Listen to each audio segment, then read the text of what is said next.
Pues soy Chema Castel, trabajo en la Asociación Claver, Servicio de Jesuitas Migrantes, y vamos a presentar uno de los casos que hemos acompañado, el caso de una mujer marroquí con un hijo de 8 años. Soy Silvia Villalba, técnica sociolaboral en la Asociación Claver, Servicio Jesuitas Migrantes, y he participado también en el acompañamiento de la mujer marroquí con un niño. Bueno, pues se trata del caso de una mujer marroquí, de 36 años, con un hijo de 8 años. El niño venía sufriendo de una insuficiencia renal crónica y ya estaba en un estado bastante grave, con lo cual ellos viven en la frontera de Marruecos con España, con Melilla concretamente. Ellos consiguen, a través de un programa de cooperación de la Junta de Andalucía, que se lo trasladen a la península y llegan finalmente a Sevilla, ¿no? A nosotros el caso nos llega cuando, tras un tratamiento de diálisis de varios meses, por fin le hace el trasplante, y a raíz del trasplante, tras muchos meses de estancia en el hospital, ya llevaba varios meses antes del trasplante, en un centro de acogida de mujeres de la Cruz Roja, pero el equipo médico recomienda que el sitio no es más adecuado, es un centro donde llega mucha gente de frontera continuamente, y ven que no es un sitio adecuado para el postoperatorio, ¿no? Y buscan, desde Cruz Roja, a petición del equipo médico, un lugar más adecuado para ese postoperatorio inmediato de unos pocos meses, ¿no? Y es cuando nos llaman a nosotros, cuando nos derivan el caso para ser atendido en la red de familias, ¿no? Con lo cual, en principio, nuestra derivación es para unos 3 meses, el tiempo concretamente el verano, pues el trasplante fue el mes de mayo, nos lo derivan el caso en el mes de junio.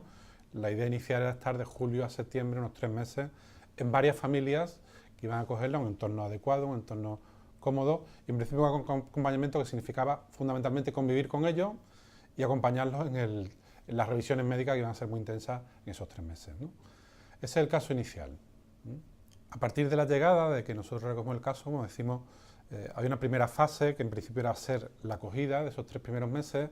¿Qué pasa? Cuando esos 3 primeros meses terminan, nos damos cuenta que la derivación a alguna otra organización que cubra el periodo que les queda hasta cumplir un año desde la operación, por tanto hasta mayo o junio de las mayos siguientes, no encontramos. Por el perfil de ellos no es posible la derivación a ninguna otra organización, y vemos que vamos a tener que seguir acompañando el caso hasta esa fecha, ¿no? Entonces, por unos 9 meses más, ¿no? Nos planteamos en ese momento una segunda fase más planificada, acompañamientos más planificados, con un horizonte temporal, mayo-junio, y la planificación de un cierto acompañamiento favoreciendo la autonomía de ellos, ¿no? Para que en el momento final en que ellos pueden volver a Marruecos, decidan volver a Marruecos, o si su proyecto migratorio, como ya vamos viendo, el de la madre, es quedarse en España, ¿no? Es una segunda fase, como decimos, de unos 9 meses, que tiene como varios componentes. Un componente fundamental, que es encontrar un alojamiento, una residencia, que al no poder dárselo ya en la familia se prolongó la estancia hasta casi 5 meses, no tenemos otra organización a la que derivarlo, con lo cual lo que buscamos es un alquiler, una habitación compartida, que cubra ese periodo hasta que ellos puedan tomar la decisión de volver a Marruecos o continuar en España, ¿no? Eso es lo básico, seguir cubriendo necesidades básicas y un cierto acompañamiento en la orientación laboral, en la creación de redes y, por supuesto, tal como en la etapa anterior, el acompañamiento médico, que siguió siendo bastante intenso, ¿no? Y un componente más que vamos descubriendo en el proceso de acompañamiento, que vemos cada vez más importante porque afecta a todo, incluyendo el tema médico, y que vamos identificando, que es la relación de la madre y el hijo. Por tanto, la necesidad de intervenir o de acompañar, un cierto acompañamiento psicológico, de relaciones sociales de la madre y el hijo, ¿no? Que era bastante complicada y que afectaba a todo el caso, incluyendo las recaídas médicas del niño, ¿no? Este caso que acompañamos fue largo y supuso para todo el equipo una serie de aprendizajes importantes. Destacaría a nivel de acogida, de cuidar el proceso, ¿no? El proceso de cuando recibimos a la persona. Es muy importante tener claro el itinerario y también hacer una buena transición. No debe darse, por supuesto, que una entidad trabaja con los mismos códigos o claves que otra. Entonces, como un elemento a destacar sería el tema de la acogida, el cuidar la transición entre una entidad a otra. Durante el proceso de intervención, también de cara al equipo, es sumamente importante saber marcar objetivos y el papel de cada técnico, ¿qué le corresponde a cada uno y qué papel jugamos, por un lado la entidad y por otro lado la persona. Aunque los procesos son dinámicos y no se puede saber, porque es un acompañamiento que sigue el ritmo de la persona, es importante que el equipo tenga claro el itinerario o el camino a seguir. Entonces yo destacaría eso, ¿no? La importancia de conocer el itinerario y el horizonte. Tenemos que acompañar con un horizonte claro, aunque trabajamos con vulnerabilidad, fragilidad, el horizonte tiene que estar claro al equipo. ¿Por qué? Porque hay mucha ansiedad, hay mucha frustración en el camino, altos y bajos de la persona, pero el equipo tiene que llevar el timón de ese acompañamiento, porque si bien seguimos el ritmo de la persona, nosotros marcamos las pautas, siempre respetando el proceso de la persona, y la persona al final es la que tiene la última decisión, la persona es la que elige. Nosotros damos elementos, información, recursos que le puedan facilitar a la persona caminar hacia su autonomía, pero la persona es la que tiene la decisión. Entonces, creo que es un elemento importante. Otro elemento importante es el de la comunicación, las claves culturales. Muchas veces tenemos estereotipos o tenemos un imaginario, ¿no?, de cómo debería ser una persona de tal o cual origen. Sin embargo, cada persona tiene una experiencia diferente y un contexto específico. Entonces es muy importante tener en cuenta esas claves culturales, pero no etiquetar. Y en el proceso de crecimiento con la otra persona vamos descubriendo un poco sus límites y sus potencialidades. Otra clave importante para la intervención.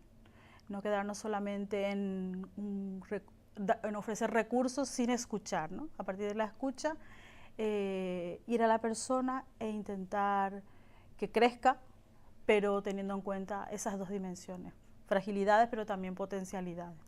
A nivel de comunicación es importante tener en cuenta, ¿no?, que a veces lanzamos un mensaje y pensamos que la otra persona lo ha comprendido. Aunque ella lo diga, sí, lo entiendo, muchas veces es necesaria una repetición, ¿no?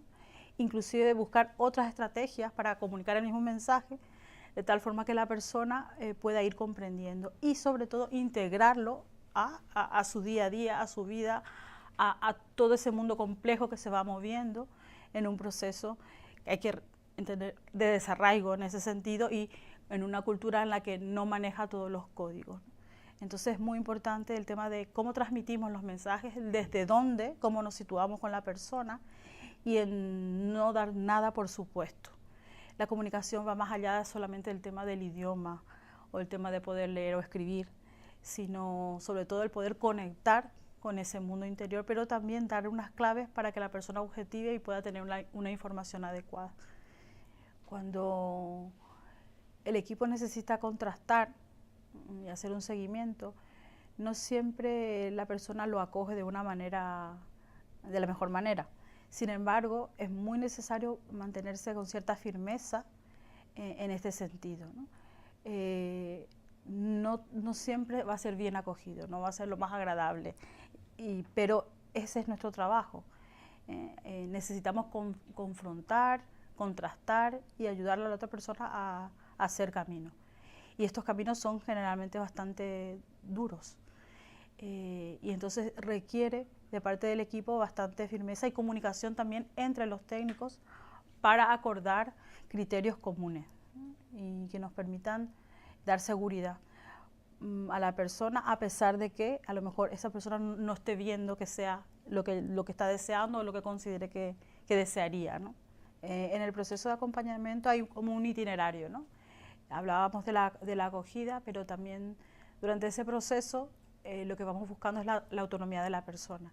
Y llega un momento en que vamos dando pasos hacia la desvinculación. Eso no supone cortar, no supone dejar de comunicarnos con la otra persona, porque se ha establecido ahí una relación. Lo que pasa es que es una fase distinta y desde el equipo es muy importante transmitir que estamos siempre disponibles, aunque esa disponibilidad generalmente no va a ser la misma según la etapa. En etapas iniciales, pues la exigencia o la intensidad a lo mejor será mucho mayor. A lo mejor en una etapa media o de avance, pues ahí contamos y tiramos también de otros recursos y trabajamos más en coordinación con otros. Entonces, eso hace también que paulatinamente la persona no esté dependiendo del técnico que le está acompañando. Es una fase importante, esa fase central, de que ella también vaya encontrando recursos educativos, de salud, otras posibilidades donde pueda obtener ayudas o recursos que le puedan ayudar a esa autonomía. Y en la fase de desvinculación es importante ir generando con cada vez mayor conciencia de que la persona es la que debe asumir su situación. Nosotros no podemos ser como el salvavidas, ¿no? Sino que vamos haciendo un soporte, son los andamios, pero después la persona es la que tiene que ir construyendo. Entonces, el acompañamiento será efectivo, eficaz, si logramos dar recursos y herramientas a la persona para que ella pueda ser autónoma, pero ella toma la decisión. Entonces, la disponibilidad siempre está, pero según el momento tendrá unas características determinadas o no. Y eso es muy importante a la hora de establecer ese itinerario y el acompañamiento con las personas.